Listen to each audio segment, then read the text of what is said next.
Kia ora, g'day, welcome back once again. First of all, apologies for my voice and the way it sounds. Still fairly congested, this flu and this cold, etc. is still malingering and hanging around, but definitely some moving and sweating has been helping, and a bunch of lemon and honey drinks have been going down range, of hot lemon and honey drinks. So anyway, here with a Q&A, and this one here, or not this one, there's a few similar themes in regards to the questions. There are 4 questions in here, as well as some of the, on the back of some of the one-to-ones that I've had with people via that Google form, and I'll give a bit of an update on that at the end if I remember. But I thought I'd bunch these and put these in together to, one, try to reiterate some of the conversations that I've had in those one-to-ones, and 2, to not only answer these questions but to try to preemptively put this out there, maybe in a more consolidated group of questions to people that may have the same or similar questions. So it's fairly obvious to me, or it's been fairly obvious to me, that there's a bunch of people with very sort of similar queries, interests in and around what happens in the regiment. And so without going into all the detail of stuff there, I'm going to give some of my responses specifically to these questions that have come through. So the units don't need to be alarmed. There's no I don't think there's any secrets being divulged that haven't already been shown on documentaries or spoken about by other people. And what you'll hear are these 4 questions coming through, and it'll probably give a bit of an idea anyway. So this person, not going to mention their name, but they're interested in wanting to get more of an understanding about, in particular, the Australian Special Air Service Regiment. They're also curious about what physical training program I can provide. So I've done a video on that. This isn't a question, but this is just to provide some context, because the person who sent this, and then those people that I've had these conversations with in the one-to-ones, they can have it as another point of reference if they need to. So I've provided a generic training program, done a video on that, put it up online. The people that have come through the Google form that have reached out, I've sent them the 3-phase Excel spreadsheet for them to have at it and do whatever it is that they want to do, either follow it strictly or do a hybrid or whatever. So that's already been provided. So I won't read through what some of the other chunk. They gave me some background. So this person has attempted SASR selection before, so I won't read through that. What is interesting is that this person has previously, and there's a few other people, not everybody's done this one, but there's a few other people. So this person has trained with Dan Cooper. Coops, awesome dude. I had the privilege to interview him and his lovely wife, Tracy, on the Epic Aotearoa podcast a while ago now. But Coops is an awesome dude, man. And so he's saying that he trained with Dan Cooper's 12-month physical and mental program. I would say if anybody has done that training program, especially where he's got here, which the person enjoyed and it proved the results, if you're getting results from that, man, stick with it. If you're finding that it's meeting the requirements for what you need and then some, which I have absolute confidence that a program from Dan Cooper would 100% help anybody that's genuine about wanting to go on selection. So yeah, that's awesome. It's the same with those that have been using there's a 30-week training program. From what I understand, that 30-week training program hasn't been put together by people that have done selection. That's okay. But the reason why I share that is that there's some people there that have been doing that program that have really felt that they've gained a lot of results, or that they're gaining a lot of positive results. So have at it, man. Stick at it. If it's working, then don't change it. This person, though, has, for their prep for the next selection course that they're wanting to do, I won't say when, it says here that they're curious to try another program and wanted to know what my physical program looks like. So I've shared that already with this person and given a bit of a blurb, and there's some commentary and stuff in that anyway. But also I've done a video on it on YouTube over, I think, three separate videos specific to that. So anyway, that's the generic one.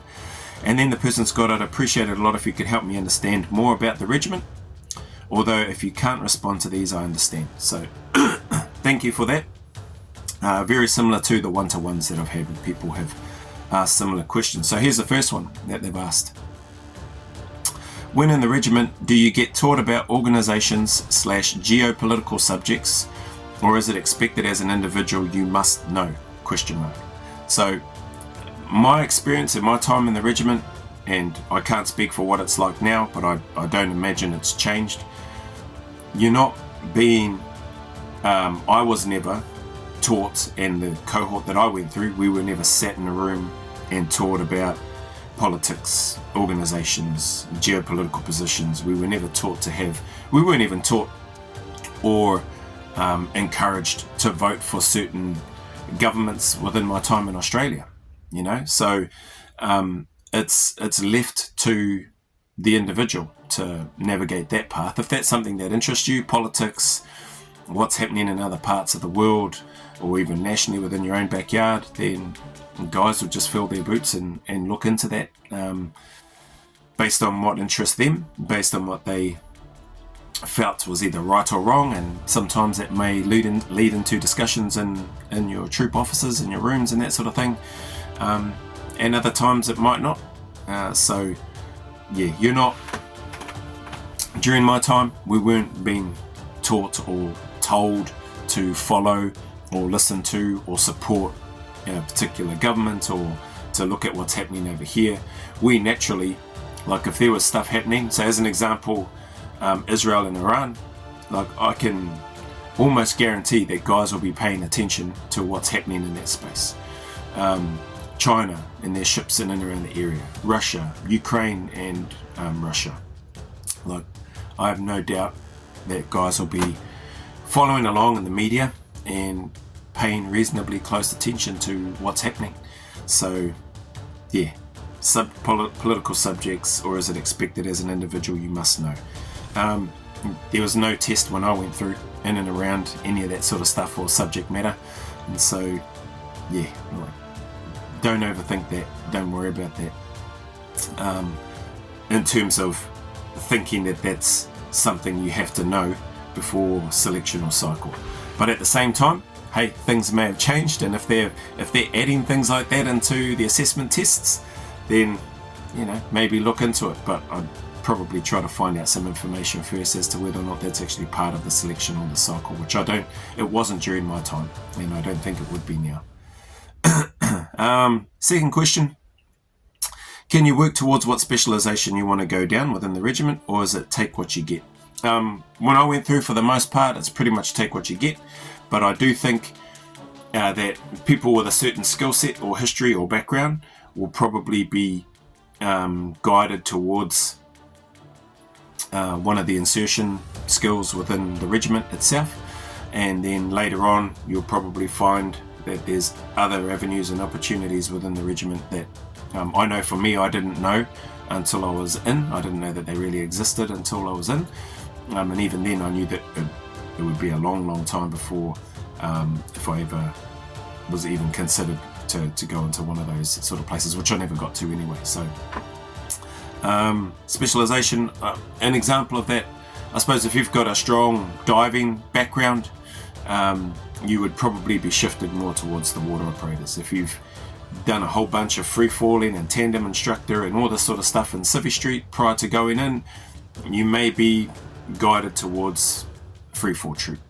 Similar, maybe if you're a mechanic or good with vehicles or engines or all that sort of stuff, or mobility or climbing, you might be geared towards a mountain troop or mobility, vehicle mounted. So really does depend. At the same time, there may be an operational need to fill positions within key roles or insertions within the regiment itself, or specialisations is the wording that you put here. So if you're a gun diver but there's a shortage on mobility or free fallers or whatever, hey, you may have to learn that new skill and go and apply yourself there as well as you can. So yeah, you don't typically get to get to choose. You do, or at least for mine, we did get an option. We were asked to put down our first and second option, but we were also had it made very clear to us that there was no guarantee that we would get our first option or even our second option. We just had to submit that and put it forward. And I guess the instructors by that stage are looking at the individuals and seeing how we're going, and if they can see that we maybe have some skill or aptitude for that area, or maybe we're performing well, or there's a whole bunch of things that they may be factoring into their decision as to whether or not they grant the first or second option, or whether or not they just go off the reservation and go, sorry, you don't get your first or your second, we're putting you here instead, and then you just suck it and then go and do the job. But I don't say suck it in a negative term, because you want to be there in the first place. And I put in a first and second option, and if I didn't get either of those and I got put elsewhere, it wouldn't have bothered me. So my first option in Australia was vehicle mounted, my second option was water, but if I got put in freefall, I wouldn't have cared. Like, just being in the regiment, being in the unit was what I wanted to do, and then I wanted to do the job. So I was neither here nor there. So hopefully that helps answer that question. You could work towards, in summary, in your own time, but yeah, don't pin all your hopes and dreams on it if you get that far, in terms of being able to go and serve within that specialised aspect of the unit. 3. Again, these questions are pretty similar, and I'll probably use this question to delve into this in a little bit more detail. So the third question is, what would be your best advice pre/whilst on Rio, so the reinforcement cycle, to ensure a successful Rio? Man, I understand the question, but here's what I've said to those in individual one-to-ones, and here's what I'll say to this person and or to anybody who's thinking the same thing. With all due respect, stop thinking about the reinforcement cycle. Stop thinking about life in the regiment. Stop thinking about your insertion skill or your specialisation in terms of what it is that you are wanting to do or what it is that you think you're going to do. Like, just put all of that to the side. I've shared this in multiple one-to-ones, and I'm just using this now because of the timing of it, I guess, to reiterate this. Stop focusing on those things. You are, in my opinion, you're wasting your time. You've got too many other things to get through first before you get there. Like, the whole Australian selection process to get onto selection has completely changed from what it was when I went through. Don't get me wrong, some of the physical elements and all that sort of stuff will still be the same, but just the application processes and steps to get on selection has completely changed. So dial in on that. If you've got that sussed, then the next thing I would encourage is focus on your preparation. Focus on that. Stop thinking about, oh man, what's it going to be like? Oh, it's so exciting, I can't wait, this, that and the other. I'm not saying that that's what you and all the others have been thinking, but you're thinking far too far ahead with regards to the regiment. So dial in on your preparation and get that squared away.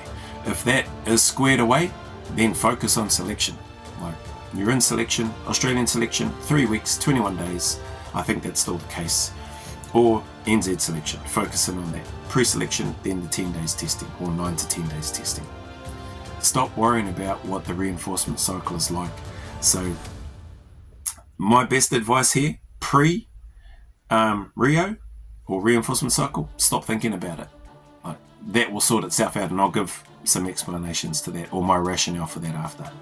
Whilst on Rio, that's what this part leads into. So the first part, hopefully I've delivered that as respectfully as I can, not trying to put down the question at all those that have been thinking about that, just trying to be clear and be honest about, you're thinking too far ahead. I know I and guys that I went on selection with and that passed and we ended up on cycle, we didn't think about what the reinforcement cycle is going to be like. They may have in their own time, but it's not something that I did. Not even though I had passed the NZ before, or passed the New Zealand selection and completed the cycle in NZ before coming to Australia, I still didn't think about, I wonder what the Australian cycle is like. I wonder what the Australian regiment is like within the squadrons like. I was wasting my time using bandwidth on that stuff which just didn't matter, and I was nowhere near that stage. I needed to get through the relevant stage gates, and I needed to pass selection and be accepted for the reinforcement cycle before even thinking about what the reinforcement cycle is like. So that's the best advice that I could give pre-reinforcement cycle. Whilst on the reinforcement cycle, this is the next part of my answer which leads into this. Reinforcement cycle is going to look after itself. You're going to be in there with a whole bunch of different looking people, different sounding people, different skills, different mindset, different attitude with regards, like there'll be a lot of similarities, but different attitude on a whole bunch of things. Political opinions, soldiering in general, kit and equipment, instructors, other people in your cohort, etc., etc. The list goes on.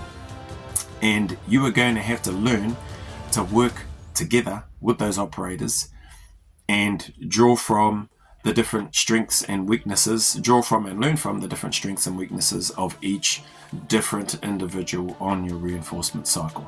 So until you get to that stage, you don't know who's there. You don't know who's going to be there on the cycle. So again, it just reverts back to my earlier part.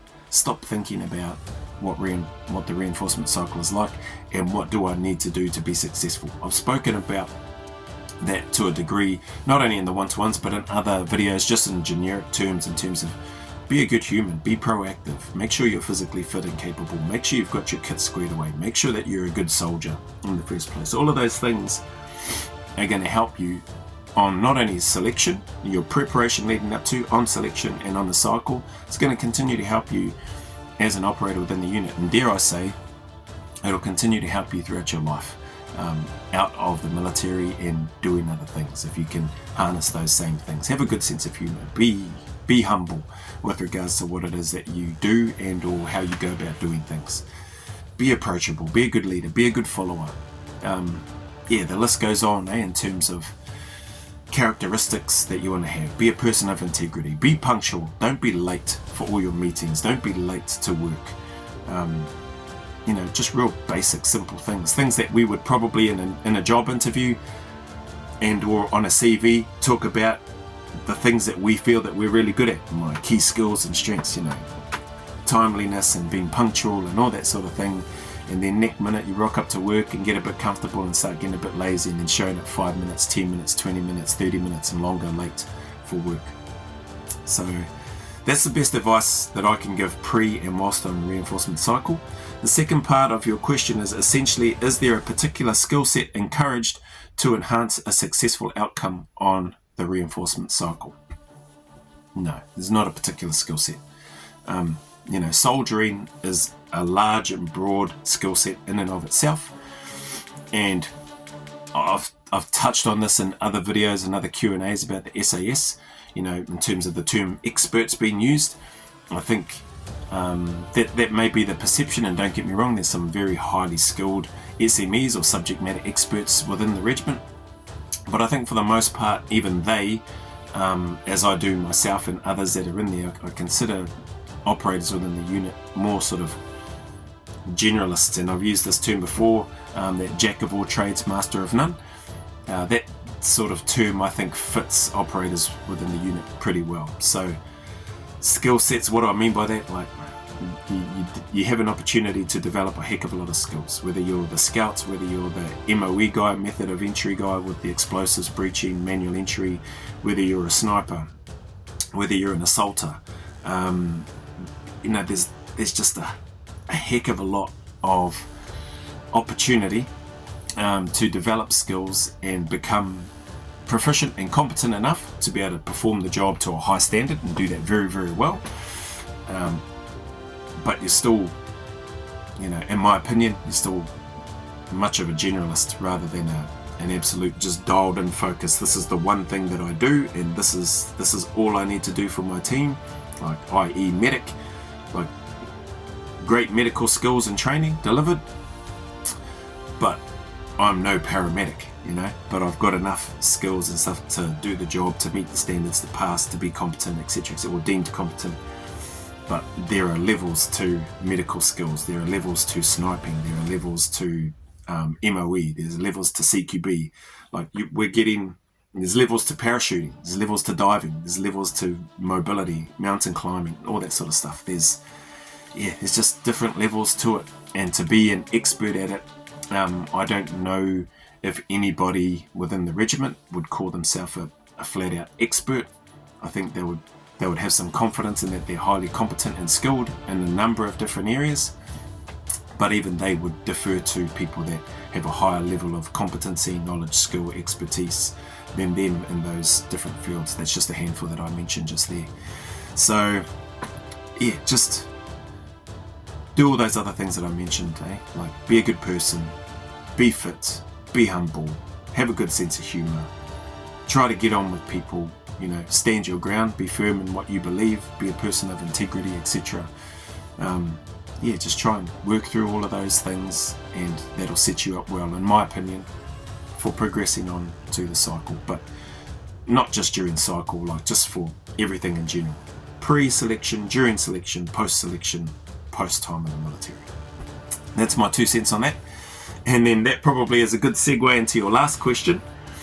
And this question has come up a bit in the one-to-ones as well. So question number 4. We're all right for time. Post-serving within the regiment, do you think it opens a lot of doors to other pathways career-wise?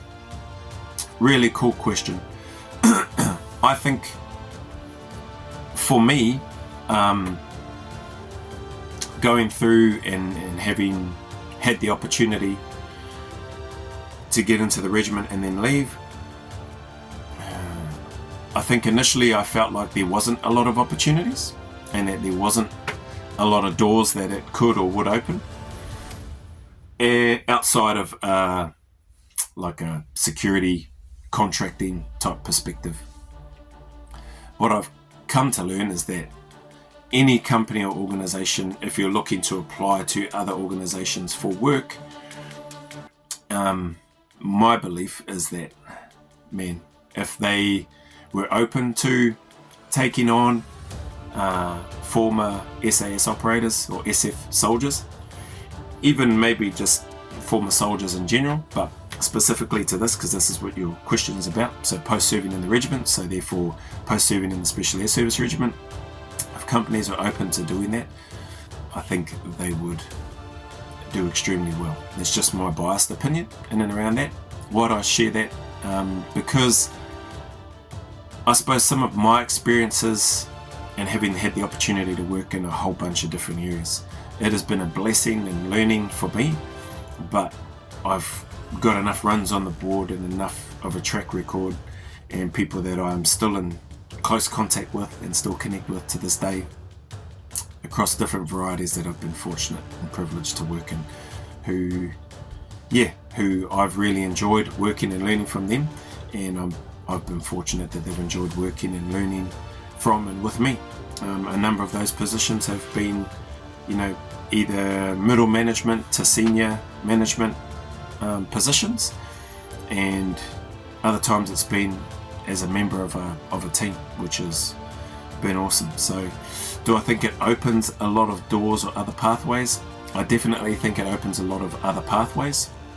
So having at not only the private sector, but having the opportunity to work in mining, construction, oil and gas, doing training and assessing, like a military SF background lends itself quite well to training and assessing, I found, which also lends itself quite well to health and safety from a different perspective and a more pragmatic approach to it, which led itself and gave me more confidence to, I think I could do that job as a general manager for a registered training organisation, throwing my hat in the ring and then being successful in getting the job.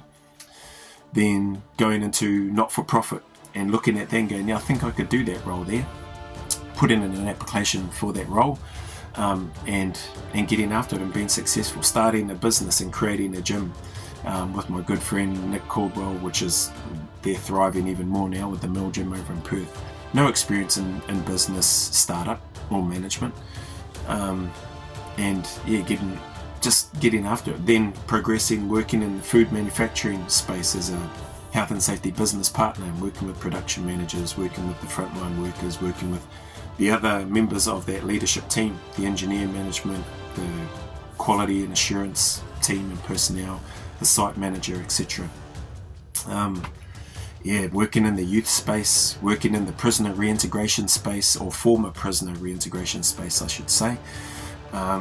Working with iwi, like stuff that a little blinking Māori boy from the East Coast, from Te Tairawhiti, Turanganui, Kiwa, Gizzy on the East Coast, who barely scraped through school C, has been fortunate to serve in a heck of a lot of different positions. And that's not to be boastful about any of that, that's just in response to this question.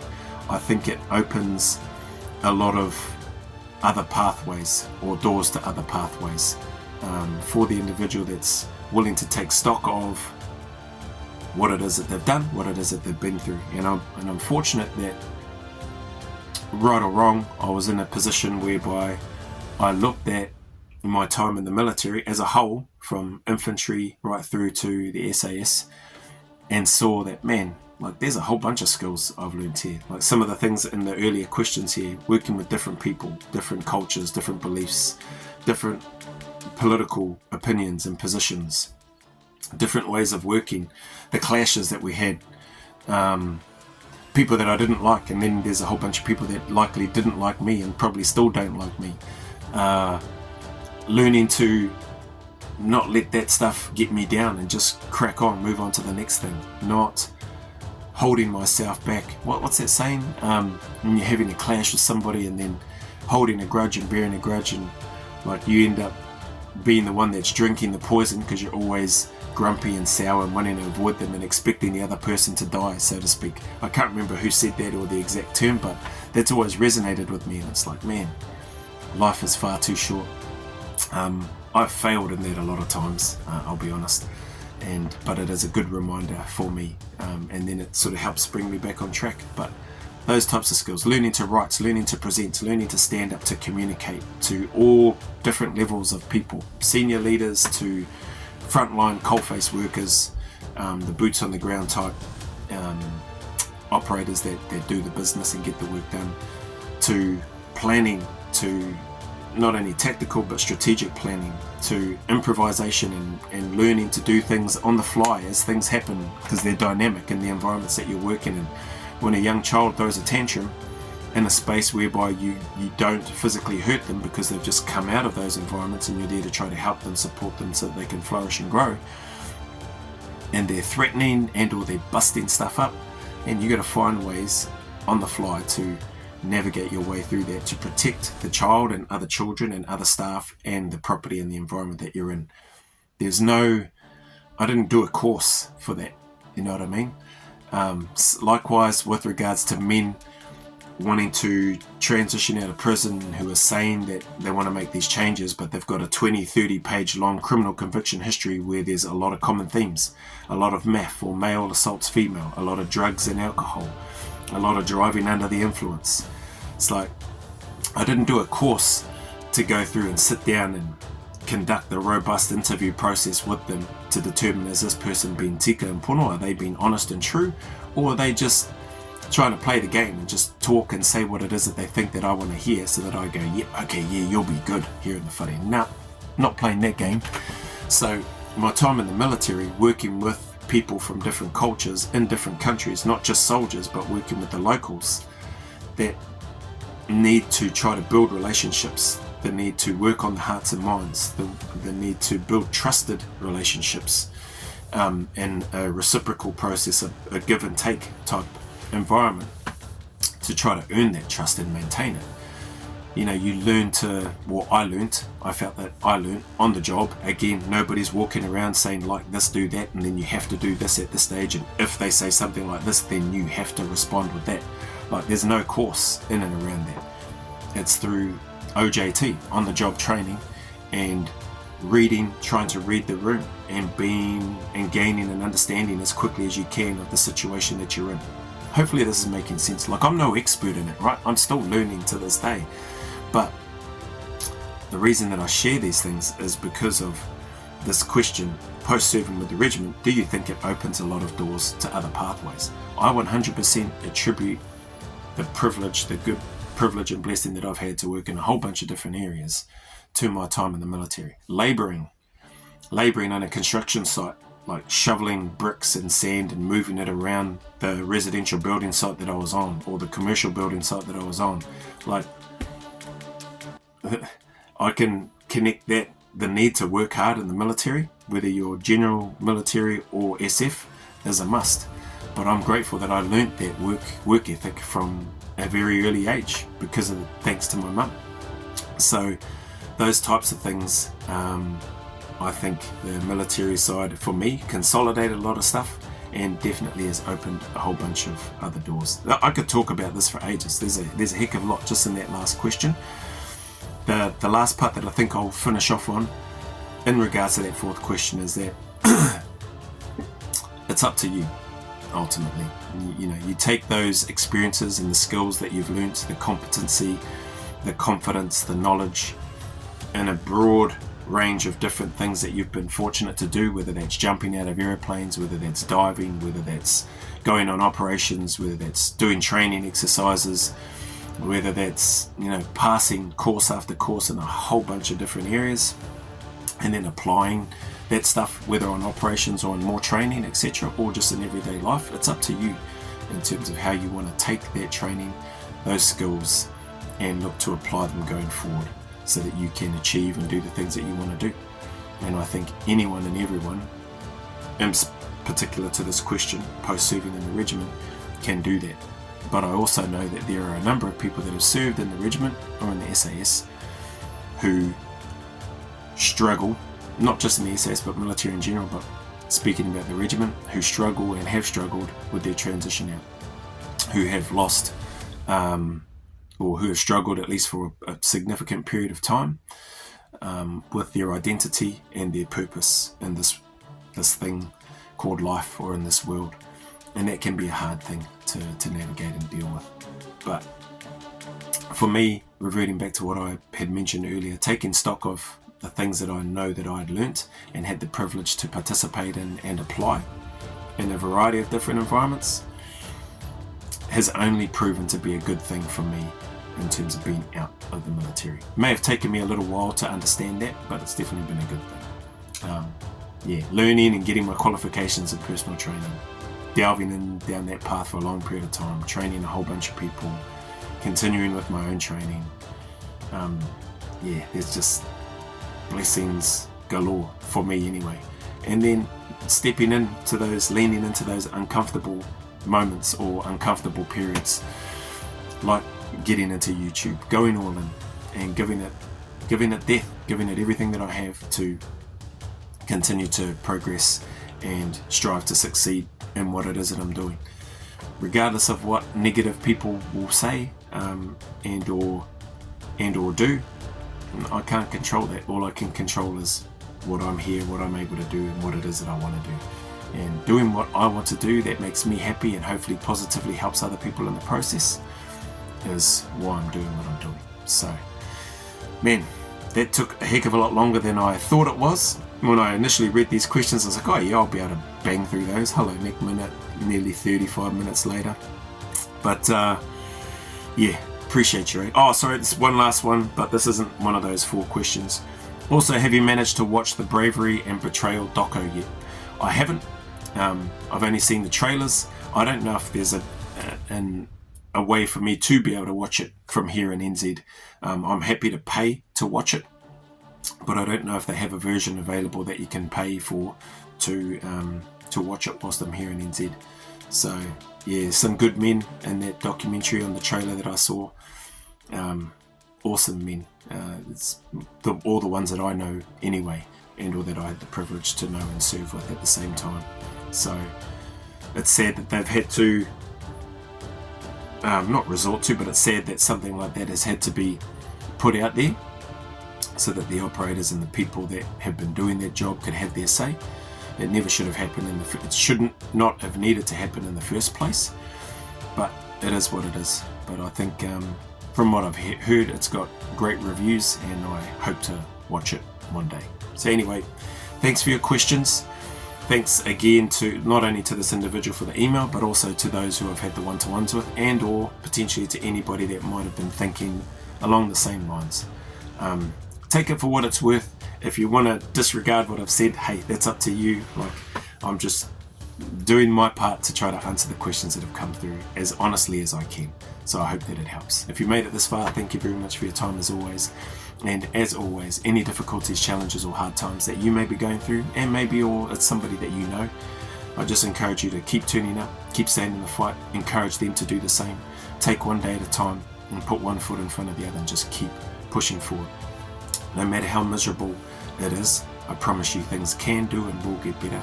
You just have to want it, and you just have to be willing to endure it and persevere and keep going. I promise you things will get better. You are not alone. The sun will shine again.